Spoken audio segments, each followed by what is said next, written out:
G'day and welcome to the Inforunners. I'm Execute. Today I'm joined by Agrid, who didn't know I had a Christmas hat on until right now. Oh, well, I did because I saw it seconds before, but I didn't know beforehand. But yes, Yeah. Santa's elf is over yonder, Mm. and Right. So I went down to yeah, the shops and brought this today. Anyway, so yeah, it's kind of Christmas, so I thought I'd wear a Christmas hat. Anyway, so today we're doing a buyer's guide on the Talon and the Shrek, or what I like to affectionately call the Shrek, which is probably just because it sounds better. But anyway, well, get out so of my. yeah, get out of my swamp, onion boy. So we'll go. I think we'll start out with the basic most thing and talk about the looks of these ships. And I have to say, the new iridescent paint is amazing. I really do like the look of them. And for me personally, the Shrek or the Shrike really does look a lot better than the default Talon in game. I do like a lot of things they've done with this, like the transparency, the iridescence, as I mentioned. I don't know, the purple just speaks to me more. What's your take on the vainness of these ships, I guess we would call it? I think they're very vain. They do appeal to the origin lover, I think, Mm. because I think they do have that sense of luxury about them, just because of the iridescent paint, just because of the style. Um, I can't help but think of these as budgerigars or small birds that swarm. Yep. And I think that's the feel that CIG was going for, and I think they nailed it with that.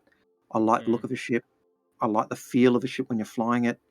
Mm. Um, Let's move on to that then. Let's move on to the flight dynamics of the ship, as you kind of mentioned. So yeah, I'll let you go yeah, first. So you keep going about what you're saying. yeah.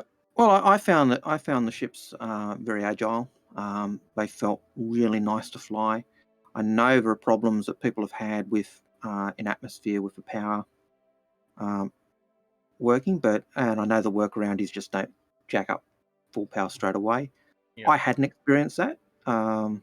So obviously I was doing it by must have been doing it by nature. But I really do like the agility of a ship. It Yeah. feels nice. It's just got that nice light fighter feel, even though it's I suppose larger than most of the really light Mm. fighters. I did So yeah. a whole bunch of testing with this ship in game, and the ship that I kept comparing it to over and over after I went through a whole heap was Mm, the Arrow. And I was testing things with guys on the Inforunners Discord, and we basically found that. Now you told me before the show, so I'm going to try and remember. The pitch, which is pitch. top to bottom, is faster on the Talon, but the rolling or the yaw on the Arrow is actually faster. So they are very similar, and there are a few other differences we'll get into Mm, along the way. But yeah, I really do see this as like another Arrow, but it obviously has some benefits and then some drawbacks as well. So it's Arrow adjacent. I'll put it that yeah. way. And yeah, so for me, it's another, as you said, light fighter, and it's very close to the Arrow. Um, so if you are someone that is into the Arrow, and I know a few people, I know a few content creators. I'm thinking of Bust with the Story Mm. straight off the bat, that would be very interested in this ship, um, based on that.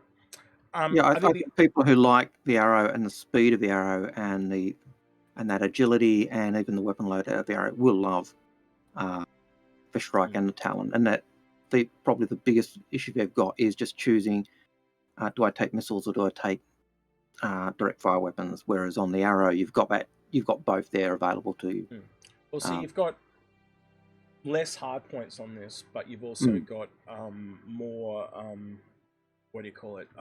Bigger hard points. mm, So it is that is the real big thing for me. That and probably the size of the Talon. As the Talon obviously grows because of all the feathery shit. If yep, you actually cut all the feathers off, that they're very like if you look at the ship from below, that was one of the things we did. Like, and when you yep, look at the main mass, it is very similar to an arrow, like in mass yep. size. I You, think there's you like take off those two long tails at the back. You yeah, shrink the arrow significantly, and it would fit nicely in a carrack. yeah, But those long tails turn it into 29 meters. And there's no hmm, way it fits in a carrack comfortably. yeah. And that's that I think is a big negative with the ship. Would have been nice if it felt folded up, yeah. So, because at Yep. the moment but that would also take away from the the uniqueness of the Arrow in a lot of ways. I don't think there's any other ship other than the Arrow at the moment that's that kind of size that can fit in something like, say, a Carrack. But The I Arrow don't can't know. fit in a Carrack because when the Oh, there you wings go. are folded up, it It's too tall. blocks the Yeah. top. Yep. Fair The enough. Aurora fits in a Carrack though, nice and level, and the Buccaneer also fits, but at an angle. So that might be the unique ship of the game for the Carrack then, Mm. just the Buccaneer. So, getting on to other stuff, like going back to comparing it to the Arrow a bit, because it really does kind of sit there. This obviously has a bigger footprint, but to compensate for that, it also gets 2 shields, which the Arrow's only got 1 now. And you can obviously see that that's a plus and a minus, but yeah, it still makes it Arrow adjacent. Yeah. What would you take if you had to pick between the Arrow and this? Because and I'm just basing that on shields at the moment, because like obviously 2 shields are stronger, but you're being physically larger, you're going to get shot more anyway. So yeah, given that the Arrow had stealth capabilities back in the day, and given that it's got 2 shields, I'd probably go with the Arrow because it looks not the Arrow, the Shrike because it looks, and the Talon because they look better. Yeah, that's it. I'd do it on aesthetic choice. Yeah, aesthetics kind of definitely. If it comes down to aesthetics, the Talon and Shrek win in that regard. Yeah. I think it also comes down to the other part of it that I didn't actually put in there was weapons. I really do think it kind of comes down to weapons, because if you're, and even on the ship itself, you've got choices. And what I mean by that is if you go with, say, 2 fixed size 4s, that kind of, from my testing, makes it more of a sniping ship. You really do want to hang back, because it's almost too agile to bring fixed weapons to bear when you're up close and personal. And that was in my testing. But again, if you go into, say, something like Arena Commander and you actually sit back and shoot the AI, one shot, you're just, they're breaking like pinatas, just left, right, and center. And you think of it two Talons with 2 people in 2 Talons. That's basically the same major firepower if you're using fixed weapons as a constellation. And 4 size 4s, or the same as a turret from a Hammerhead, and that's not too shabby for a small little light fighter. Yeah, as I said, this is the thing though. Like if someone can work out whether you got 2 fixed size 4s or 2 gimbaled size 3s from your shooting, they're going to be able to counter you.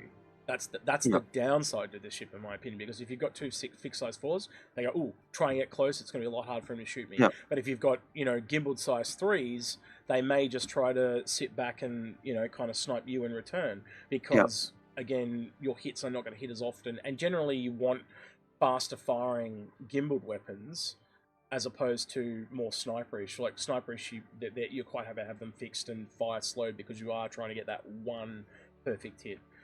So yeah, you don't need to have the rapid fire when you're doing the fixed and sniping. There's no kind of in between with the ship. It's very kind of, when it comes to weapons, it's almost very black and white.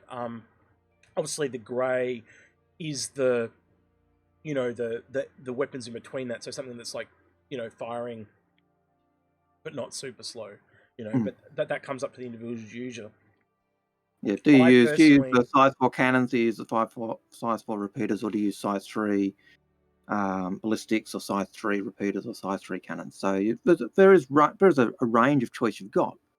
But when you compare it to the Arrow does give you a greater variation in terms of what the Arrow can take. Whereas if you want missiles with this, you've got to take the Shrike. If you want just direct fire, you've got to take the Talon.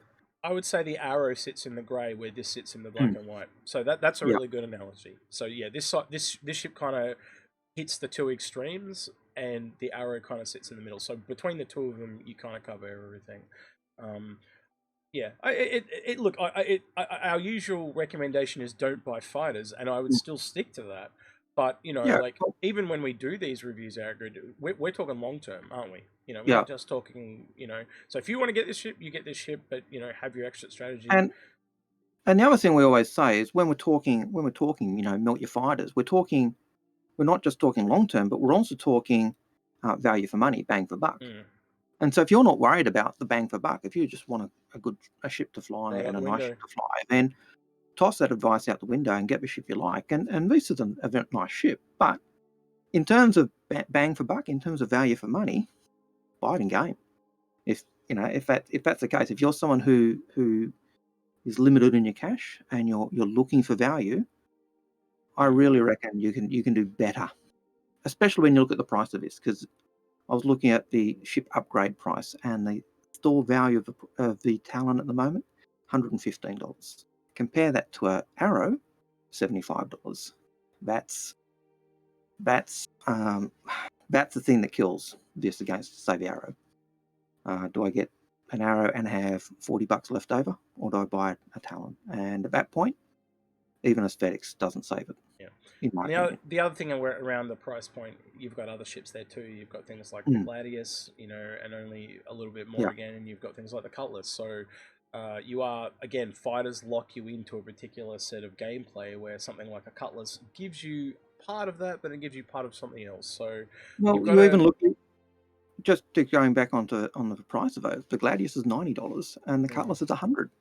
Yeah. And so you even at the base price, you're still paying more for a base Gladius and a base Talon than you are paying for a Gladius or a Cutlass, and that doesn't make sense to me.